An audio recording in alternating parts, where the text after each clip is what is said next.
Assalamualaikum warahmatullahi wabarakatuh. Perkenalkan, nama saya Diana Putri dengan NPM C1C020078.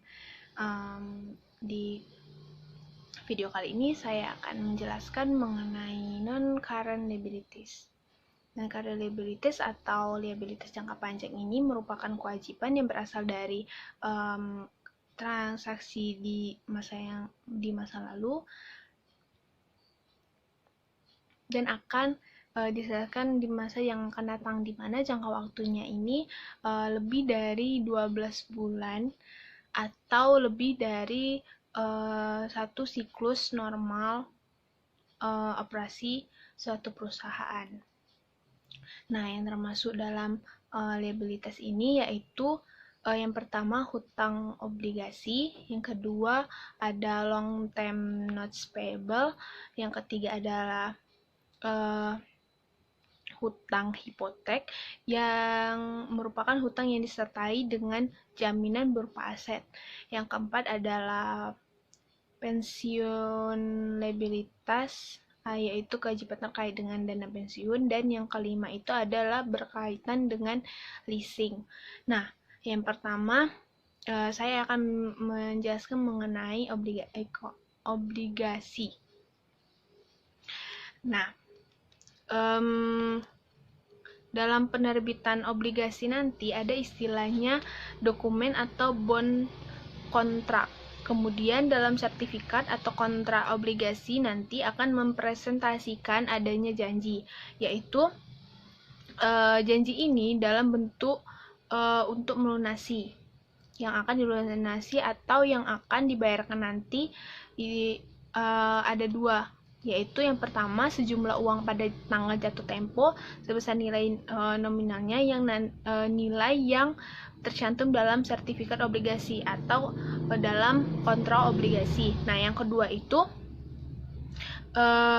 juga akan membayarkan secara periodik sejumlah uang yang kita sebut sebagai bunga. Nah, pembayaran bunga nantinya dihitung dengan mengalihkan tingkat bunga yang tertera dalam sertifikat obligasi atau dalam kontrak obligasi, kemudian dikalikan dengan nilai nominal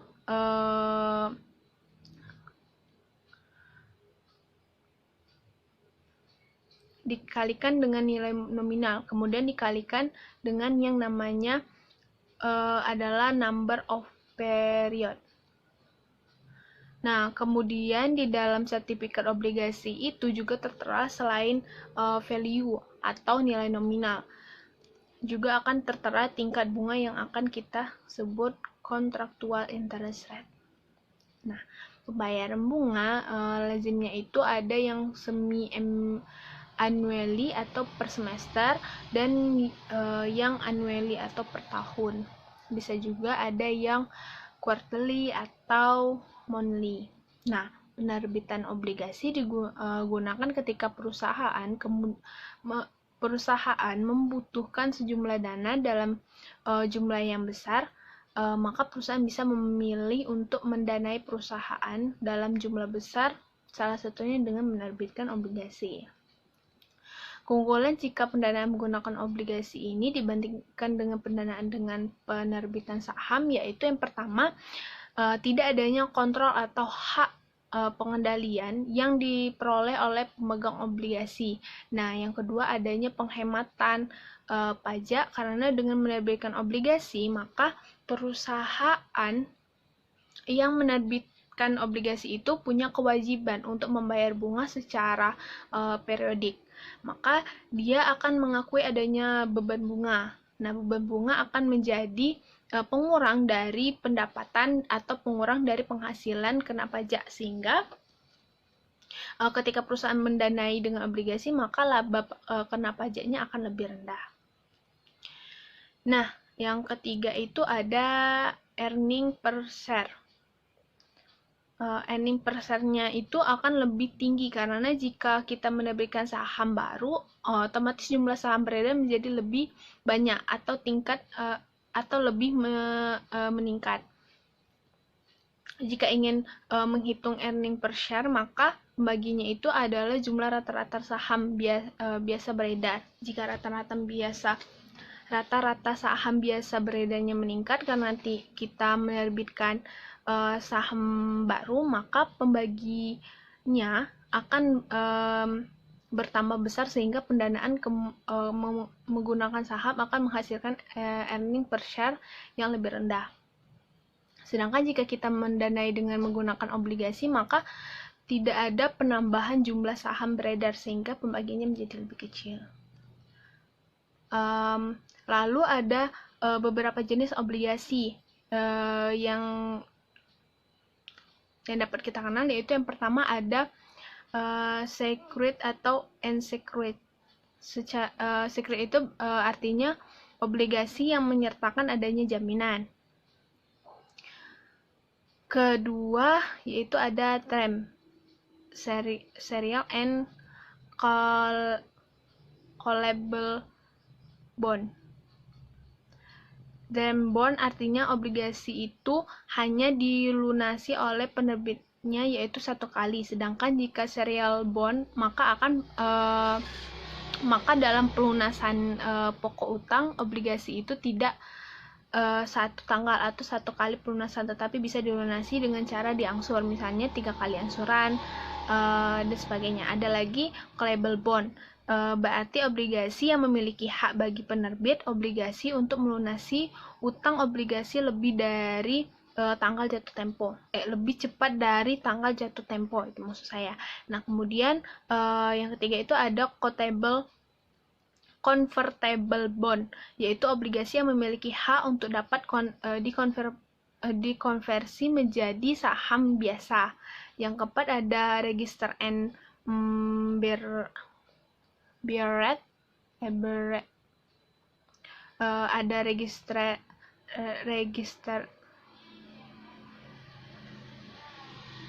Nah, kemudian yang keempat ada registered and bearer.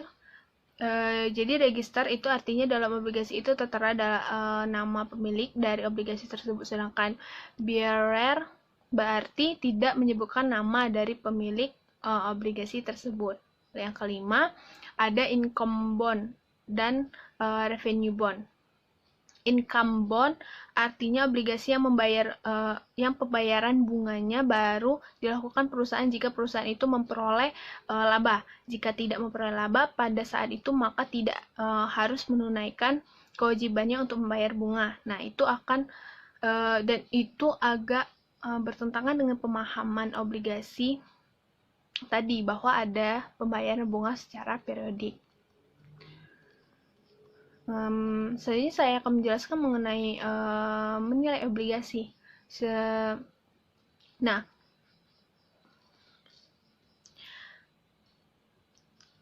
yang menentukan harga jual dari suatu obligasi itu yang pertama itu adalah permintaan dan penawaran. Jika obligasi itu permintaannya tinggi dibandingkan dengan jumlah yang kita tawarkan, secara hukumnya pasti harga dari obligasi itu akan mahal. Nah, yang kedua relative risk yang menyertai dengan obligasi tersebut. Dalam prinsip investasi, jika ingin return yang tinggi, maka harus siap risiko yang tinggi. Nah, yang ketiga yaitu mempengaruhi kondisi pasar. Yang kelima, kondisi ekonomi dari suatu negara. Nah, menentukan beberapa harga dari suatu obligasi. Ada 3 cara.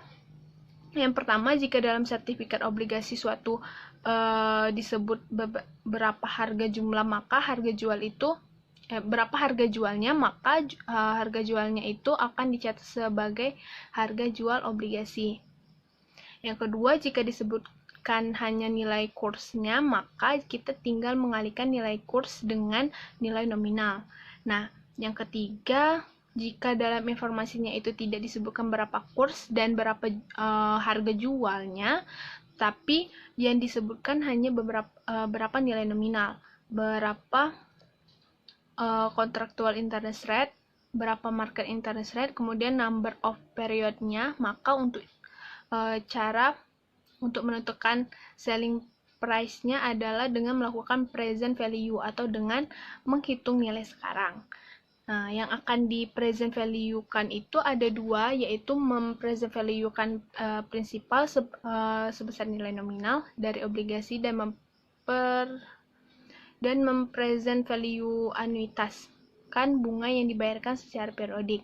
Nah, selanjutnya hasilnya dijumlahkan, maka itulah yang merupakan selling price-nya yang akan kita catat ketika kita menerbitkan obligasi.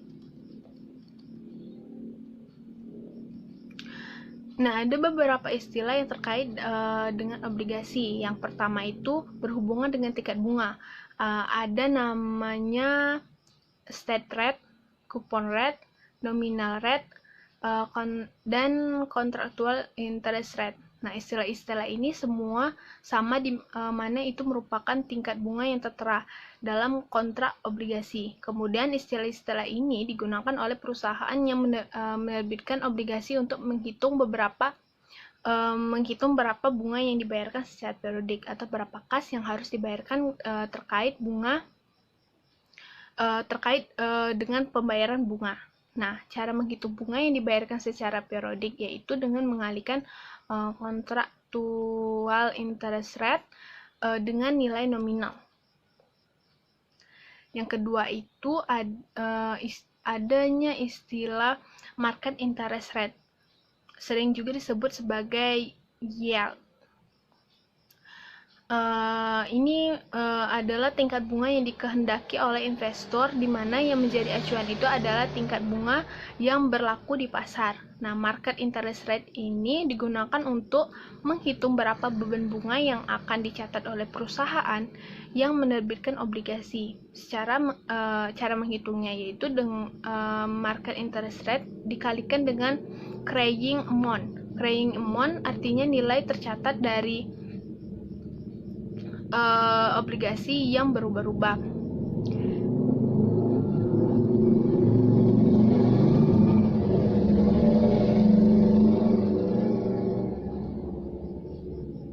Yang ketiga yaitu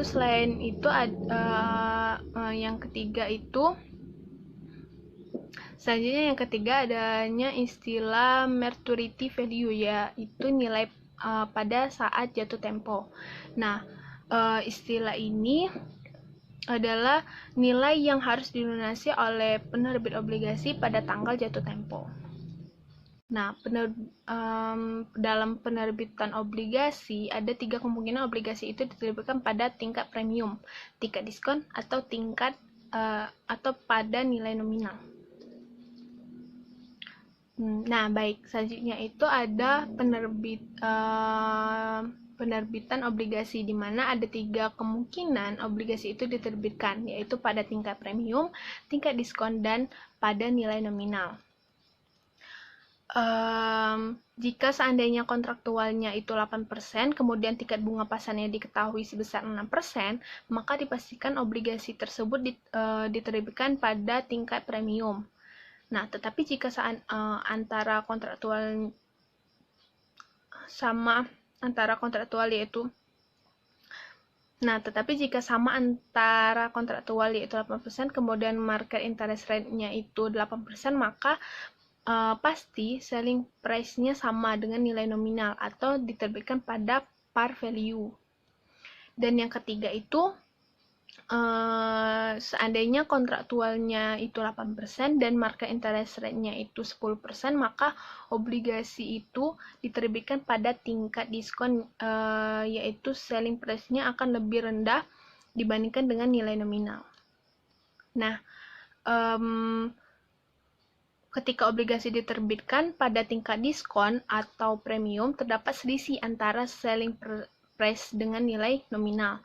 Nah, selisih antara selling price dengan nilai nominal itu adalah jumlah yang harus diamortisasi. Nah, diamortisasi ini artinya nanti perusahaan akan memperhatikan berapa yang akan dialokasikan untuk sebagai penambah bond payable secara periodik jika dia adalah diskon. Nah, berapa jumlah yang akan mengurangi bond payable secara periodik kalau dia premium. Sehingga nanti carrying amount pada saat tanggal jatuh tempo, baik itu dia premium ataupun diskon, maka pada tanggal jatuh tempo carrying amount-nya pasti sama dengan nilai nominal. Untuk tabel amortisasi atau untuk membuat tabel amortisasi yang berlaku sekarang atau yang diperkenalkan oleh IFRS, yaitu hanya menggunakan effective interest method. Jumlah yang diamortisasikan juga bisa didapat dari yang pertama itu menentukan terlebih dahulu berapa bond interest expense. Nah, yang kedua kemudian ada lagi pengurangannya, yaitu bond interest paid, yaitu bunga yang dibayarkan. Cara menghitungnya ialah kontraktual dikalikan dengan nilai nominal. Selisih antara dua angka ini itulah yang diamortisasikan. Nah, mungkin itu saja yang bisa saya jelaskan mengenai non-current liabilities. Sekian dari saya. Wassalamualaikum warahmatullahi wabarakatuh.